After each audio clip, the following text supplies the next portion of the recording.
Good morning. Next question આપણો 35 question છે મધ્યસ્થ અધિકતમની કોણીય પહોળાઈ અને રેખીય પહોળાઈના સૂત્ર મેળવો.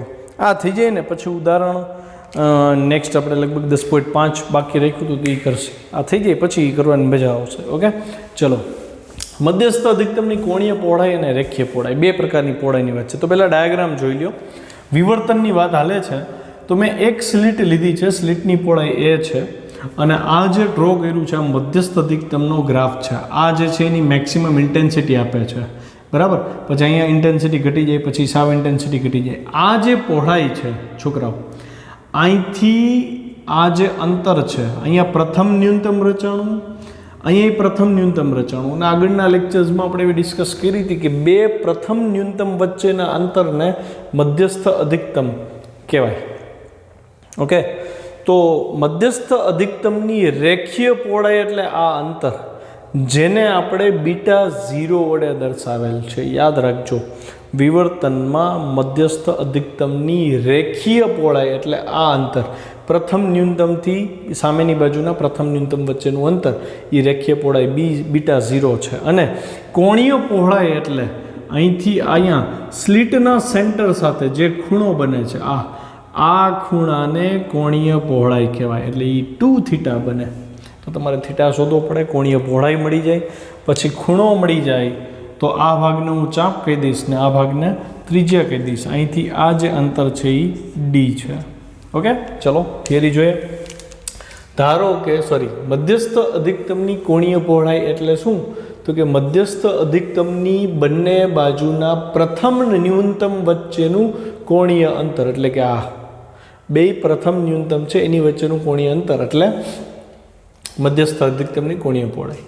ધારો કે સ્લિટની પહોળાઈ એ ઘણી નાની ક્રમની છે, મિલીમીટરના ક્રમની છે, અને સ્લિટથી પડદા વચ્ચેનું અંતર, અહીંથી આ અંતર ડી મીટરમાં છે. આટલી તો આપણને ખબર છે. હવે પડદા પરના મધ્યસ્થ અધિકતમની એક તરફનું ન્યૂનતમ લઈ આપણે, પહેલા ન્યૂનતમની વાત છે. તો પહેલા ન્યૂનતમની શરત શું હતી? પદ તફાવતવાળી. તો કે પદ તફાવત આપણે એ સાઇન થીટા લીધો હતો, NP - LP યાદ આવે, થિયરી આગળની ચેક કરી લેવી. એ સાઇન થીટા અને પ્રથમ ન્યૂનતમ હોય, ન્યૂનતમ માટે વિવર્તનમાં n લેમ્બડાની શરત હતી.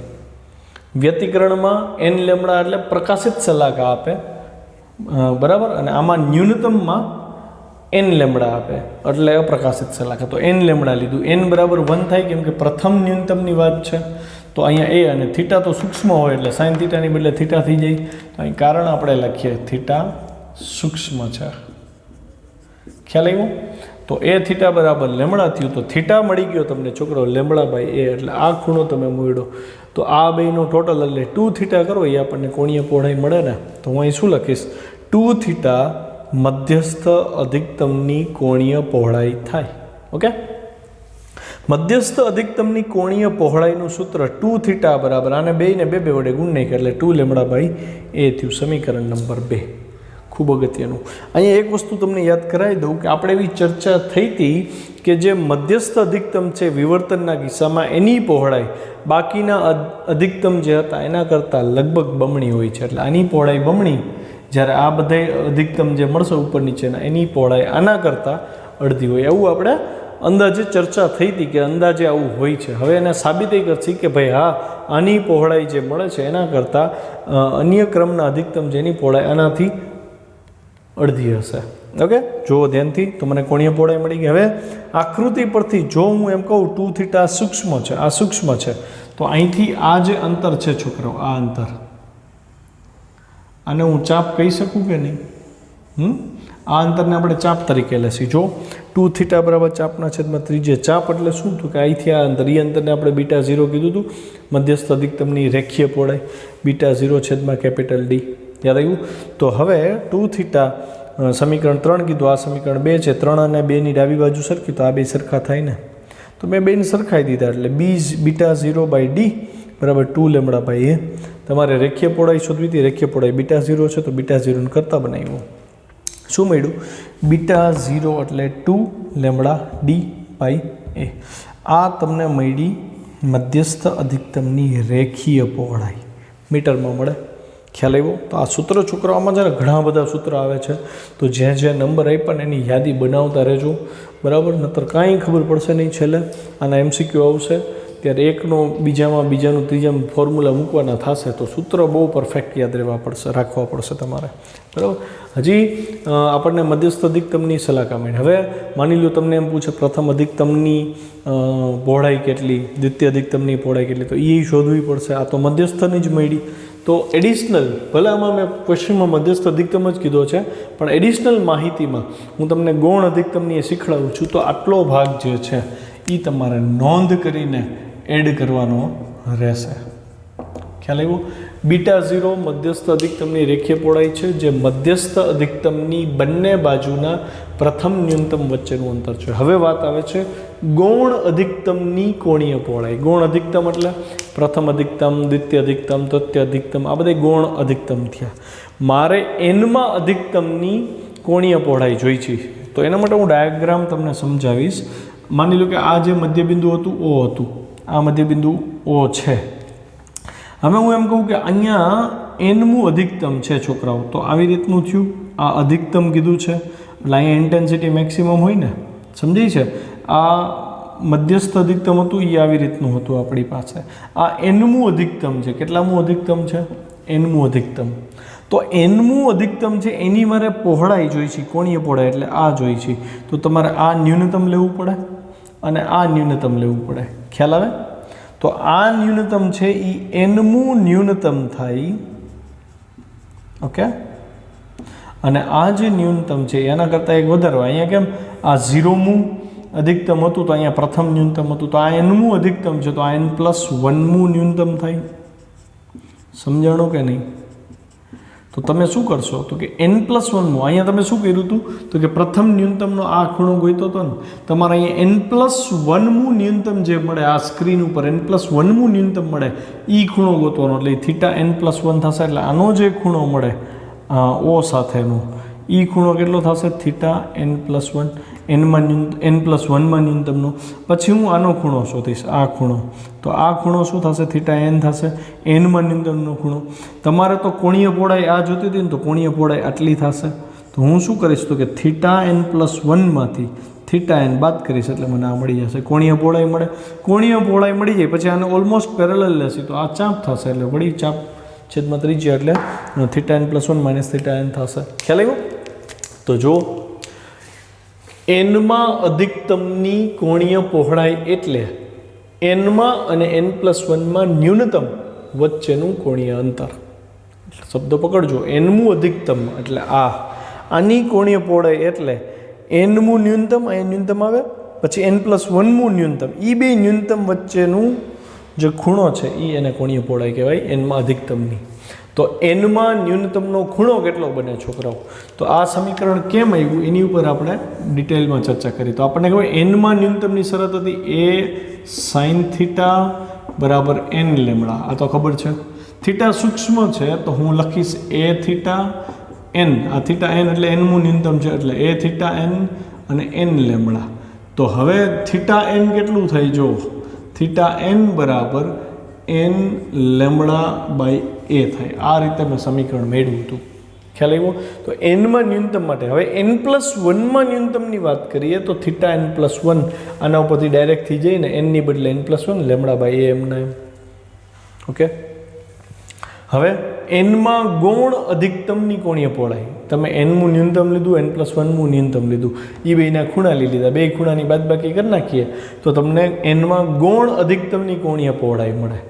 બરાબર? તો nમાં ગૌણ અધિકતમની કોણીય પહોળાઈ એટલે θ n+1 - θ n.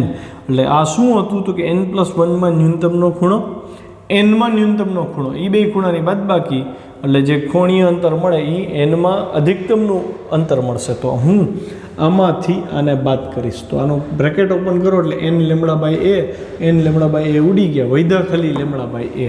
આ બેની બાદબાકી કરતા જો સમીકરણ 5. તો સમીકરણ 5 nમાં ગૌણ અધિકતમની કોણીય પહોળાઈ છે.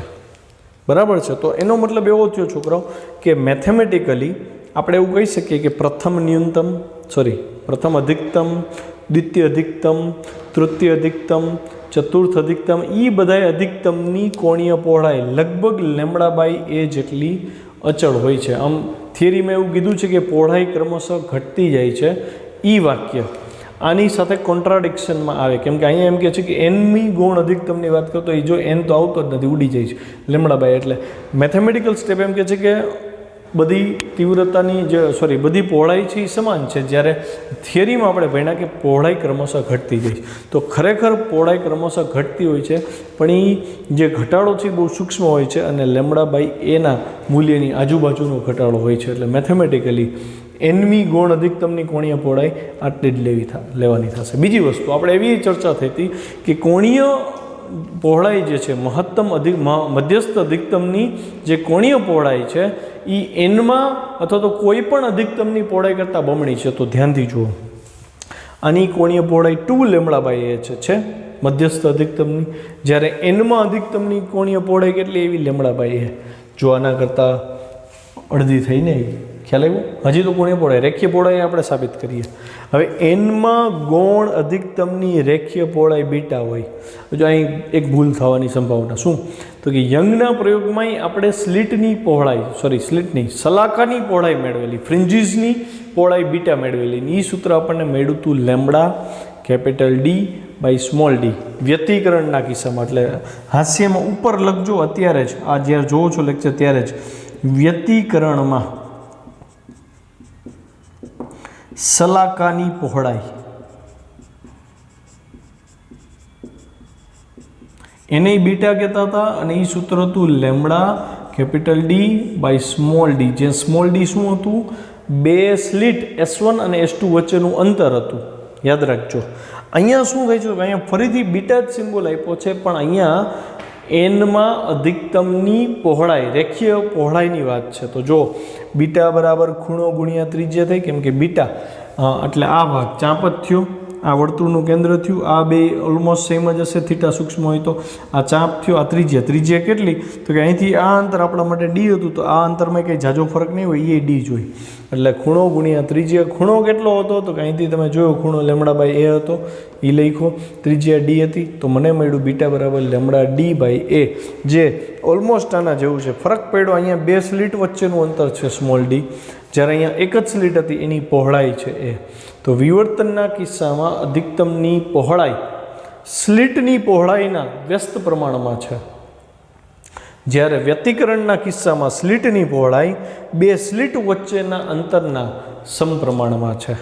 ઓકે, સમીકરણ 4 તથા સમીકરણ 6 પરથી બીટા 0 બરાબર 2 બીટા થાય. કેવી રીતે આવ્યું આ, તો બીટા 0 બરાબર 2 લેમ્બડા ડી બાય એ હતું. આ મધ્યસ્થ અધિકતમની રેખીય પહોળાઈ છે, જ્યારે આ એનમાં અધિકતમની રેખીય પહોળાઈ છે. અને આપણે એવી વાત હતી કે મધ્યસ્થ અધિકતમની રેખીય પહોળાઈ બીજી કોઈ પણ અધિકતમની પહોળાઈ કરતાં લગભગ બમણી જોવા મળે છે. તો જો એ બમણી છે, બરાબર છે. અને અહીંયા એક સંબંધ ડેવલપ થયો, વ્યતિકરણના કિસ્સામાં લેમ્બડા ડી બાય ડી છે અને વિવર્તનના કિસ્સામાં લેમ્બડા ડી બાય એ છે.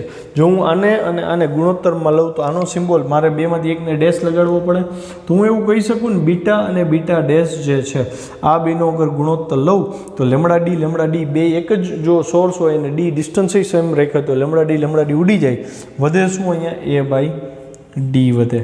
તો મને એટલી ખબર પડે કે વિવર્તન અને વ્યતિકરણ જ્યારે બે ભેગો અભ્યાસ થાય, એક ક્વેશ્ચન આપણે એવો કર્યો હતો તો એમાં આ મુદ્દો ચર્ચામાં લીધો હતો અને હવે જે ઉદાહરણ ગણવાના છીએ એમાંય આ મુદ્દો આવશે કે ભાઈ એક જે મધ્યસ્થ અધિકતમ મળે છે એમાં કેટલી સ્લિટ વ્યતિકરણની પ્રકાશિત અને અપ્રકાશિત હશે, એ સ્લિટની સંખ્યા આ ગુણોત્તર ઉપર આધાર રાખે છે. એમાં ગુણોત્તરમાં આપણે ડી બાય એને વ્યાખ્યાયિત કરશે, એટલે કે બીટા ડેશના છેદમાં બીટાને વ્યાખ્યાયિત કરશું. ઓકે, તો આ થિયરી છોકરાઓ બહુ અગત્યની થિયરી છે, બહુ ડિટેલથી તમારે શીખવી પડશે અને શક્ય હોય ને તો 3 વાર લખજો તો જ સમજાશે. કેમ કે ન્યૂનતમ અધિકતમની જે શબ્દોની રમત છે ને એમાં ગોટે ચડી જવાય એવું છે અને આને બહુ જ ડિટેલથી તૈયાર કરવું પડશે, એમને એમ તમને યાદ નહીં રહે.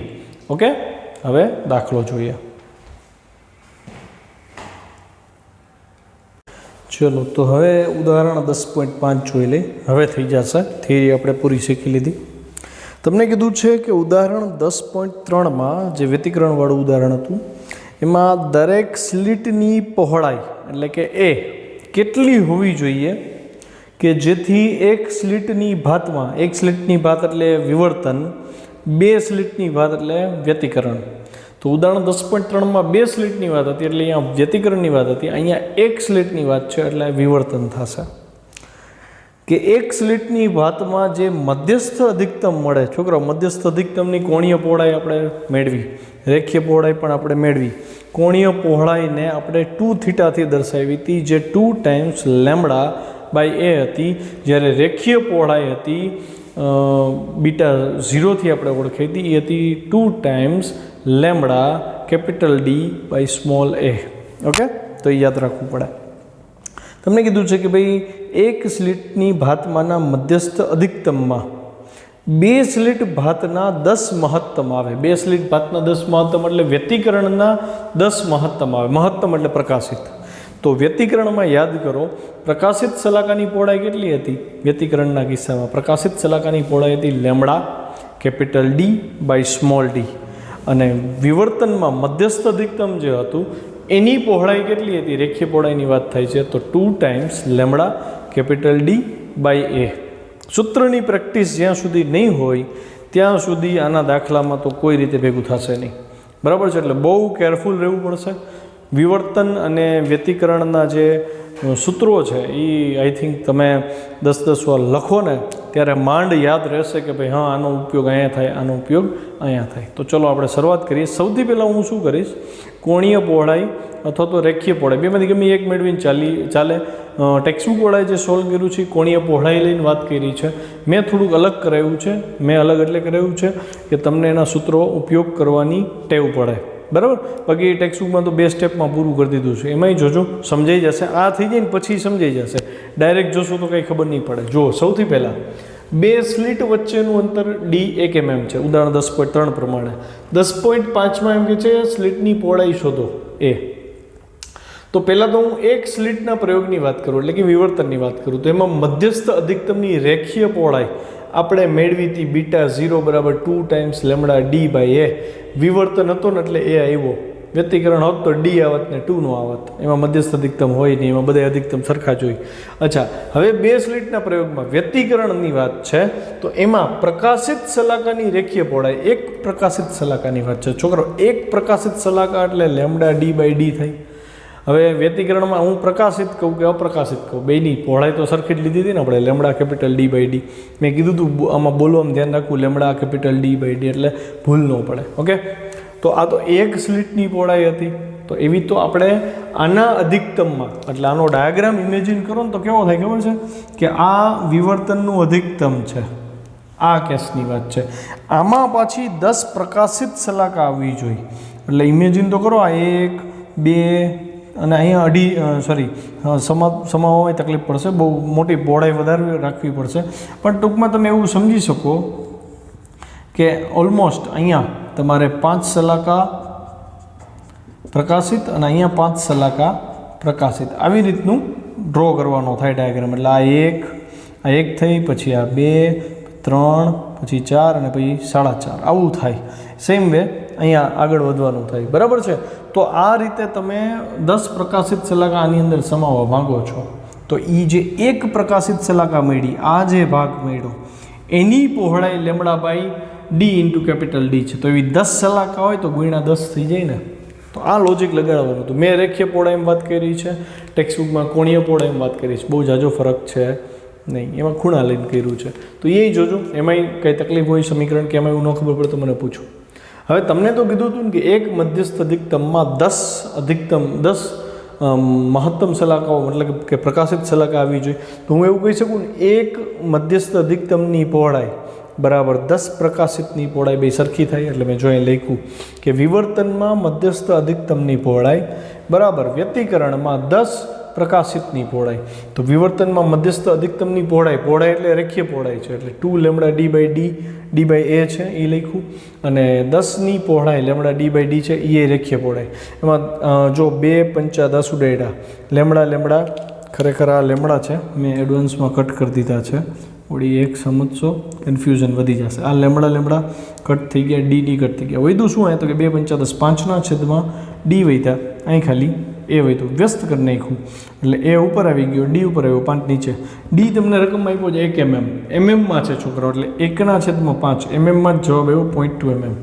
તો સ્લિટની પહોળાઈ જો 0.2 mm રાખશો તો આ સંખ્યામાં ફેરફાર થશે. અને બીજી વસ્તુ આપણે આગળ નોંધ કરી હતી કે D/A નો રેશિયો છે ને, એ એક મધ્યસ્થ અધિકતમમાં કેટલી પ્રકાશિત શલાકા રચાય એ નક્કી કરે છે. આગળના ક્વેશ્ચનમાં એવું કર્યું હતું, તો તમે જુઓ એ જેમ ઘટતો જશે, બરાબર છે, એ જેમ ઘટતો જશે એમ શલાકાની સંખ્યામાં ચેન્જ આવતો જશે. સ્પષ્ટ વસ્તુ છે, બરાબર.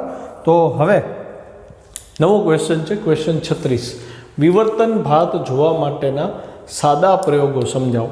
તો આ મેં છે ને લખ્યો નથી, મૌખિક રીતે હું સમજાવી દઈશ તમને, તમારે જાતે PDF ફાઇલમાંથી કોપી કરવાની રહેશે. પહેલાં સમજી લઈ. તમને કહે છે કે ભાઈ વિવર્તન ભાતના પ્રયોગ તમારે કરવા છે, તો તમે શું કરશો, બરાબર. તો હું તમને મારી રીતે સજેશન આપું. માની લો કે એક ટ્રાન્સપરન્ટ કાચની પ્લેટ હોય ને, એ લેવાની, થઈ શકે એવો છે ને, બહુ ઇઝી થઈ એવું છે. જો માની લો કે આ કાચની એક પ્લેટ લીધી, કાચ હોય, પ્લાસ્ટિક હોય તોય ચાલે, પણ બહુ ટ્રાન્સપરન્ટ સરસ હોવું જોઈએ. આ કાચની એક પ્લેટ લીધી, તમારે શું કરવાની, ઓલી સેવિંગની જે બ્લેડ હોય ને, એ બ્લેડને આવી રીતે ગોઠવવાની છે. ટ્રાન્સપરન્ટ નથી આ બ્લેડને ફેવિક્વિક મૂકી આજુબાજુ કાચની સરફેસ બગડે નહીં એવી રીતે એ તમે ચિપકાવી દીધી. એક બ્લેડ ચોંટી ગઈ છે.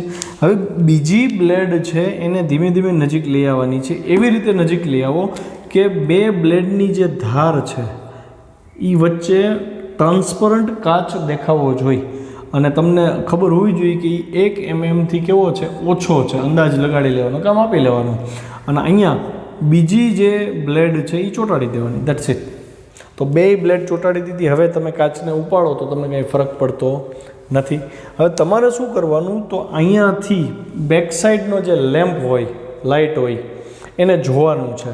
અહીંથી તમે જ્યારે બેક સાઈડના લેમ્પને જોશો ત્યારે લેમ્પમાં તમને આવું જોવા મળશે. સૌથી પહેલાં એકદમ પ્રકાશિત ભાગ જોવા મળશે. આ પ્રકાશિત ભાગ છે છોકરો, ડાર્ક લેમ્પ જોવા મળ્યો, એકદમ પ્રકાશિત લેમ્પ જે મધ્યસ્થ અધિકતમ આપે. પછી તમે અચરજ સાથે જોશો કે લેમ્પની ફરતે એક અપ્રકાશિત રિંગ બની, આવું જોવા મળ્યું. આ જે વ્હાઇટ પોર્શન છે ને અપ્રકાશિત છે. ઓકે, મતલબ અહીંયા ન્યૂનતમ રચાણું પહેલું ન્યૂનતમ છે, આ મધ્યસ્થ અધિકતમ છે, આ પ્રથમ ન્યૂનતમ છે. હવે તો કે એની ફરતે પાછી તમને બ્રાઇટ ફ્રિંજ જોવા મળશે આવી રીતે. મતલબ આ જે બ્લેક કરું છું એ ખરેખર અંધારું નથી હો, પ્રકાશિત શલાકા છે, મતલબ પ્રથમ અધિકતમ છે. આની ઇન્ટેન્સિટી આના કરતાં ઓછી હશે, એટલે આ વધારે બ્રાઇટ હશે, આ ઓછું બ્રાઇટ હશે. ફરી એની ફરતે તમને આવી રીતે અપ્રકાશિત જે વ્હાઇટ ભાગ છે અપ્રકાશિત શલાકા દર્શાવે, મતલબ દ્વિતીય ન્યૂનતમ મળ્યું. એની ફરતે ફરીથી શું મળશે, દ્વિતીય અધિકતમ, અને એની બ્રાઇટનેસ પ્રથમ કરતાં ઓછી, આના કરતાં ઓછી થઈ જશે. સૌથી વધારે બ્રાઇટ, એનાથી ઓછું બ્રાઇટ, એનાથી ઓછું બ્રાઇટ. તો આવું જોવા મળ્યું છોકરાઓ. તો વિવર્તનના એક એક્સપેરિમેન્ટની ગોઠવણી આ થઈ. એકની ગોઠવણીની મેં ચર્ચા કરી હતી આની પહેલાં લેક્ચરમાં, કે આ જ કાચની પ્લેટ લ્યો, બરાબર છે, આ કાચની પ્લેટ ઉપર લેમ્પ બ્લેક લગાડી નાખવું, મતલબ દીવા ઉપર રાખશો એટલે આખી સપાટી કાળી થઈ જશે. પછી એક ટાંચણી લઈ અને ટાંચણીથી સીધો આમ લીટો પાડી દેજો એટલે એક પતલી સ્લીટ બની ગઈ. બસ હવે એ સ્લીટમાંથી ફરીથી લેમ્પને જોજો તો તમને આનાથી પણ વધારે સારી ક્લિયર ઇમેજ જોવા મળશે. આટલું ક્લિયર થયું. બીજો રસ્તો, હજી એક એક્સપેરિમેન્ટ કહું. ધારો કે સોડિયમ લેમ્પ તમારી પાસે હોય નહીં એટલે તમને આ કરવું અઘરું પડે, બરાબર. સોડિયમ લેમ્પ હોય, સોડિયમ લેમ્પની સામે તમારે માની લો કે અહીંયા લેમ્પ છે, તો એની સામે તમારે એક કાગળ, કાળો શક્ય હોય તો કાળો કાગળ લેવો. કાળો કાગળ લઈને એમાં એક નાનકડું છિદ્ર કરી નાખવાનું, કેટલું 1 mmથી નહીં, નાનું હોય ને એવું, અને એની પાછળ સ્ક્રીન રાખી દેવાની. તો જ્યારે તમે આવું કરશો ત્યારે તમને આવી ઇમેજ જોવા મળશે. અહીંયા સૌથી પ્રકાશિત, પછી આજુબાજુ ટપકા જોવા મળશે આવા. તો આ જે ટપકા જે છે એ પ્રકાશિત, ઓછા પ્રકાશિત, સાવ ઓછા પ્રકાશિત એવા જોવા મળશે. અને વચ્ચેનો જે ખાલી ભાગ છે છોકરાઓ એ શું છે, અપ્રકાશિત ભાગ છે. આ પ્રકાશિત એટલે મધ્યસ્થ અધિકતમ છે, આ પ્રથમ અધિકતમ છે, દ્વિતીય અધિકતમ છે. અહીંયા જે વચ્ચેનો આ જે ભાગ છે એ પ્રથમ ન્યૂનતમ છે. ઓકે, ખ્યાલ આવે? તો આવા 2-3 ઉદાહરણ એ લોકોએ પણ આપ્યા છે, વાંચજો, બરાબર. એમાં કંઈ પ્રોબ્લેમ લાગે તો મને કહો. હવે ક્વેશ્ચન નંબર 37, અહીંથી વ્યતિકરણ અને વિવર્તનના બેઝ અને એના ડિટેલ કોન્સેપ્ટ પૂરા થઈ ગયા છે. હવે વિવર્તન અને વ્યતિકરણ આપણને શું કામ ભણવા પડ્યા, મતલબ આપણને નડે છે ક્યાં, એનું નિરાકરણ શું, એની ચર્ચા આવે છે. તો એના માટે ક્વેશ્ચન છે 37મો, પ્રકાશીય ઉપકરણ માટે વિભેદન શક્તિ સમજાવો અને ટેલિસ્કોપ માટે વિભેદન શક્તિ સમજાવો. તો પહેલાં તો હું વિભેદન શક્તિને વ્યાખ્યાયિત કરી દઉં. વિભેદન શક્તિ એટલે શું? તો કે વિભેદન શક્તિ એટલે પ્રકાશીય ઉપકરણ દ્વારા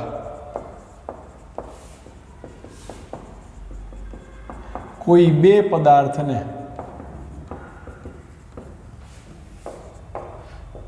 છૂટા પાડી અવલોકન કરાવવાની ક્ષમતા. આ મેં મારી ભાષામાં લખી છે અને પાકું નથી કરવાનું, સમજાય એટલા માટે લખ્યું છે. તમે દૂરબીનથી જોવો છો અને તમે નરી આંખે જોવો છો. તમને ઉદાહરણ આપું, માની લ્યો કે મારી પાસે 2 બ્લેક પેન છે, મતલબ આ રેડ નથી, બ્લેક છે, 2 બ્લેક પેન છે. અમે આવી રીતે પકડી છે, તમે બહુ નજીક છો અત્યારે મારાથી, તો તમને ખબર પડી જાય કે ભાઈ 2 પેન છે. પણ તમે માની લો 1 કિલોમીટર આગળ ઊભા હો અને હું આવી રીતે હાથ ઊંચો કરું અને એમ કહું કે ભાઈ મારા હાથમાં બ્લેક પેન દેખાય છે, તો તમે શું કહેશો કે હા દેખાય છે, બ્લેક પેન દેખાય છે. તમે એવું નહીં કહી શકો કે એ 2 છે. કેમ? તો કે તમારી આંખની એક લિમિટ આવી ગઈ, એ બેને અલગ જોવાની ક્ષમતા આવી ગઈ, લિમિટ મતલબ મર્યાદા આવી ગઈ. હવે માની લો કે મેં બેને અલગ રાખ્યા છે, આટલા અલગ છે, તોય અત્યારે તમે જોઈ શકો છો અલગ છે. પણ તમે પાછળ હાલતા જાઓ, તો તમે પાછળ હાલતા જશો તો એક અંતર એવું મળશે જ્યારે તમને આ બે અલગ દેખાવાને બદલે અડેલા હશે ને એવું લાગશે. હજી થોડાક પાછળ જશો એટલે તમને પછી આ બે એક જ હશે ને એવું લાગશે. તો મતલબ તમારું વિભેદન, આંખની વિભેદન શક્તિ અહીંયા પૂરી થઈ ગઈ. આંખ એ અંતરે તમે આ 2 પેનને અલગ દેખાડી શકતી નથી. તો અહીંયા તમે શું કરશો? તો કે દૂરબીનનો ઉપયોગ કરશો, ટેલિસ્કોપનો, બરાબર. તો દૂરબીન શું કરશે? તો કે એક તો મેગ્નિફાઈ, મોટવણી આપે છે આપણને, વસ્તુને મોટી કરીને દેખાડે, બરાબર. પણ મોટી કરવાથી કંઈ છૂટા નથી પડી જતા ભાઈ. એમાં ટેલિસ્કોપના જે લેન્સ છે એના વ્યાસ બહુ મહત્ત્વનો ભાગ ભજવે છોકરાઓ. જો પ્રોપર લેન્સનો વ્યાસ લીધેલો હશે તો તમે એ જ અંતરે, જે અંતરેથી નરી આંખે તમને 2 એક દેખાતા હતા, એ જ અંતરે દૂરબીનથી જોશો તો તમને 2 પેન વચ્ચેનું અંતર ક્લિયર દેખાશે કે હા 1 પેન નથી, આ 2 પેન છે. તો એ 2 પેનને છૂટા પાડી તમને એણે દેખાડ્યું તો એને કહેવાય ટેલિસ્કોપની વિભેદન શક્તિ. ઓકે, તો વિભેદન શક્તિની તો આપણે ચર્ચા કરી લીધી છે. ઓકે, તો વિભેદન શક્તિ તો સમજાઈ ગઈ. હવે આ થિયરી છોકરાઓ સમજવામાં સહેજે 20 થી 25 મિનિટ જોશે આપણે, એટલું ડિટેલમાં જવું પડશે, બરાબર. અને એના માટે રેલેસ ક્રાઇટેરિયા તમારે સમજવો પડશે. તો એમાંય વધારે થોડુંક ડેપ્થમાં ચર્ચા કરવી પડશે, પછી તમે આ ક્વેશ્ચનને સારી રીતે સમજી શકશો. તો આઈ થિંક લેક્ચર હવે ઓલરેડી 27-28 મિનિટનો થઈ ગયો છે. વળી બીજી 25-30 મિનિટ લઈશ ને આખો લેક્ચર 1 કલાકનો થઈ જશે. તો હું અહીં લેક્ચર પૂરો કરું છું, બરાબર. નેક્સ્ટ લેક્ચરમાં તમને આખી થિયરી કરવાની છે. Okay, by.